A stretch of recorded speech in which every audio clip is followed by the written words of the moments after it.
This is Coiling 101 by Anna Hambley. Baskets date back into the early ages. There's record of them being used even around the time that the pyramids were built. Coiling is a technique that has also been around for a long time. It was used as a method to create vessels from both natural fibers and clay.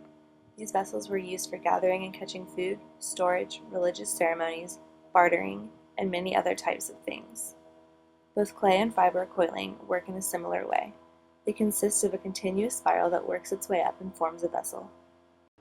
With clay, the coils are smoothed out either by hand or with special tools. With fibers, the coil consists of a grass-like or bendable material that is stitched over with another material and an awl or a needle. Today I'm going to focus on the fiber side of coiling. Coiling with fibers is seen in basketry all over, from the Native Americans in the southeast and the southwest here, to Uganda, and many parts of Africa, to Australia, to Mexico, and many more. Baskets, trays, and other items were used in trade, and the tradition moved around the globe with the people.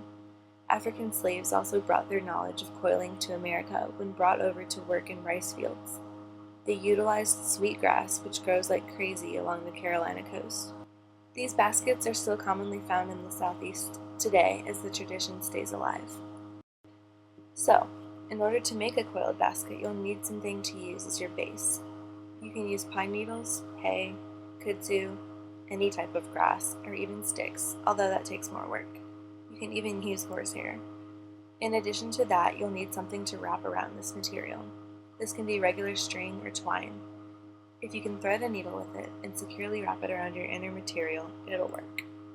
You'll also need an embroidery needle, depending on your material. If you're using thicker materials that you can loop through with your fingers, you won't need a needle.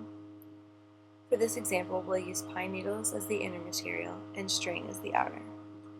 So to start, soak your materials in water, then thread your needle.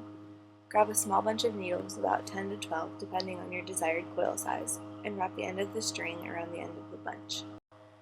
Grab it a few times, we'll say about 10. You want to be about an inch or so in. Then gently bend a U shape at the end and bind both ends together. The hole in the center should be as small as possible. Begin to wrap the loose end of the bundle around this little foundation ring you've just made. Stitch around the bundle and through the hole at the center of the ring. Once you've gone around the ring once, maybe about 7 or 8 times, you're ready to make the second round.